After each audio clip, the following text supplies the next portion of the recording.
Du vert pour un horizon bleu, des terrains pour un premier lotissement aquacole à Tahiti, un vent marin et vivifiant, il souffle désormais sur la presqu'île. Les esquisses sont là et déjà les parcelles identifiées. Des fermes de crevettes, des écloseries, tout un univers économique local fait d'un savoir-faire maîtrisé. Pas de produits chimiques ni d'antibiotiques et déjà une certaine hâte.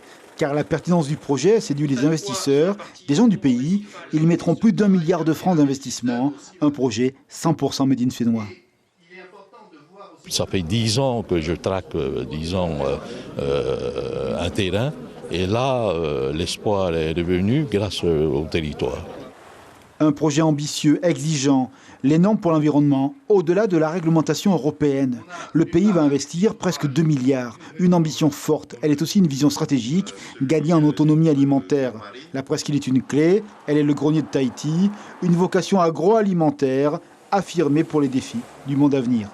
C'est un nouveau code génétique qu'on essaie d'écrire parce qu'il est important, le toute importation a vécu. Il faut qu'on puisse produire davantage en Polynésie et puis avec une qualité telle, c'est avec nos crevettes qui sont préservées de tout virus, qui va nous permettre de produire sans antibiotiques ici.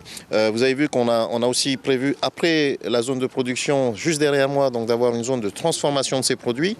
C'est aussi pour créer de la valeur ajoutée, donc des emplois ici. On va produire, mais on va aussi transformer, en gros préparer à la consommation finale. Et puis derrière, il y a le rééquilibrage nord-sud de Tahiti, l'aménagement du territoire.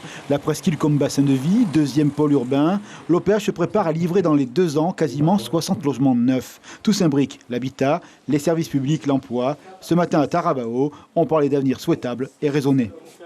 Nous avons toujours réclamé qu'il y ait un regard un peu plus ouvert au niveau du Sud, ne serait-ce que pour accélérer le processus de développement donc, de ce secteur et en particulier de la Tahiti Travaux comme second pôle de ville pour répondre aux attentes de la population du Sud d'abord, mais du Nord aussi.